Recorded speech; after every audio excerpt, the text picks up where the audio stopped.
There's a version of financial advice that gets repeated so often it starts to feel like physics. Invest early. Start now.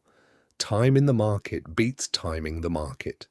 Every year you wait costs you compounding you can never get back. And that advice is true. Genuinely, mathematically true. But it contains a hidden assumption that almost nobody names out loud. An assumption that quietly makes it the wrong priority for a specific group of people at a specific point in their lives. The assumption is that your income is roughly fixed, that what you earn today is more or less what you'll earn for the foreseeable future, and so the most important lever available to you is what you do with that income. But for someone under 35 in the early or middle stages of a career, that assumption is often completely wrong. And getting it wrong, prioritizing the investment account over the thing that determines how much flows into that account, is one of the quieter financial mistakes that takes years to fully reveal itself. The personal finance conversation has a strong bias toward assets, toward accounts, portfolios, returns, percentages. And that bias makes sense for someone in their 40s or 50s, where the income trajectory is largely set and the remaining working years are finite. At that stage, what you do with what you have is genuinely the most important lever. But in your 20s and early 30s, there's a lever that's often significantly more powerful than portfolio allocation, and it barely gets mentioned in the same breath as investing. That lever is your earning capacity, the trajectory of your income, what you're able to produce, deliver, and charge for over the next 2 to 3 decades. A $10,000 increase in annual income, sustained over a 30-year career, produces $300,000 in additional lifetime earnings before any investment return is applied. A skill that increases your income by $20,000 a year, a credential, a capability, a level of expertise that commands higher compensation, compounds in a way that no brokerage account can replicate in the early stages, because it increases the base that everything else grows from. This isn't an argument against investing.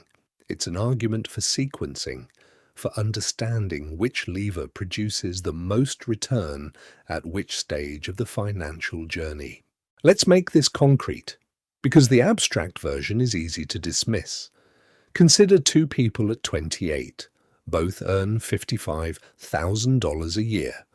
Person A takes $200 a month and puts it consistently into a basic index fund.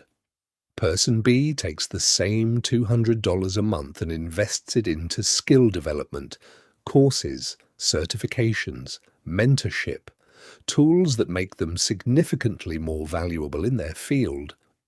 Over 3 years, Person B's income has moved to $75,000, then $90,000. The skill investment has stopped being necessary because the income growth now funds both lifestyle and investing at a level Person A won't reach for another decade. By 35, Person B is investing more per month than Person A earns in a month. The compounding that follows operates on a completely different base, not because Person B was smarter or luckier, but because they correctly identified that at 28, their highest return asset wasn't in the market, it was in the mirror. This dynamic has a name in economics: human capital. It refers to the economic value embedded in a person's knowledge, skills, and capabilities. And for most people under 35, human capital represents the largest single asset on their personal balance sheet, even though it never appears on any statement. The strange thing is how rarely people treat it like an asset. They'll agonize over which index fund to choose and then make no deliberate investment in the skill that determines what they can put into that fund. They'll optimize the container and ignore the source. There's also a compounding dynamic in skill development that mirrors financial compounding in a way that's worth sitting with. Skills build on each other. A communication skill makes a technical skill more valuable. A technical skill opens doors that make a leadership skill applicable sooner.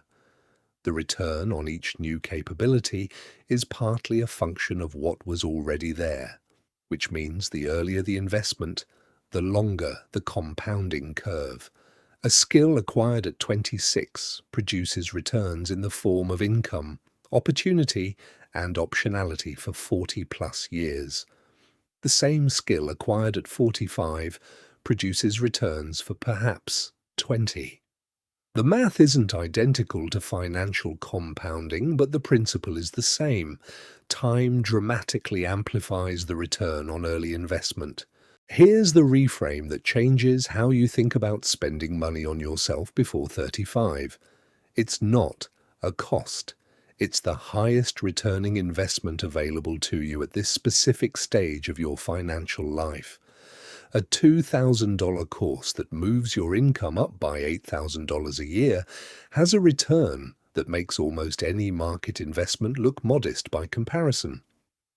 A $500 book, a $1,500 certification, a $300 conversation with someone 10 years further along your career path. These aren't indulgences or self-improvement spending. They're capital allocation decisions, and treating them as such, with the same seriousness and intentionality you'd bring to a portfolio decision, changes both what you invest in and how committed you are to extracting the return. The shift is from seeing skill investment as something you do when you have extra money to seeing it as something that determines how much extra money you eventually have. If you're under 35, the most useful financial question you can ask right now isn't which fund to put money into. It's what specifically would make you worth significantly more in your field within the next 2 to 3 years. Not vaguely more, specifically more. What credential, what capability, what demonstrated expertise would move the number on your compensation in a concrete and defensible way? Once that's clear, treat it like an investment decision. What's the cost? What's the realistic income impact? What's the timeline? You don't need a perfect answer. You need a directional one that's honest enough to act on, then allocate accordingly. Not all your resources, not at the expense of every other financial priority, but with the same seriousness you'd give a portfolio contribution, because at this stage of the financial journey, it very likely produces more. And keep investing in the market too, even modestly. The habit matters, the foundation matters.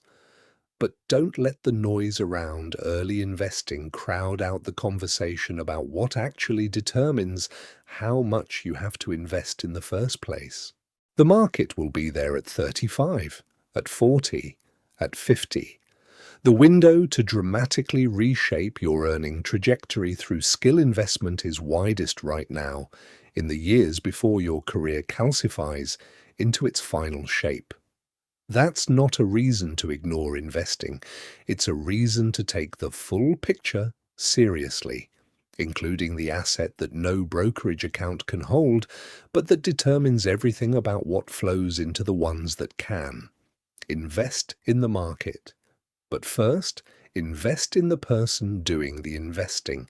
That return compounds longest of all.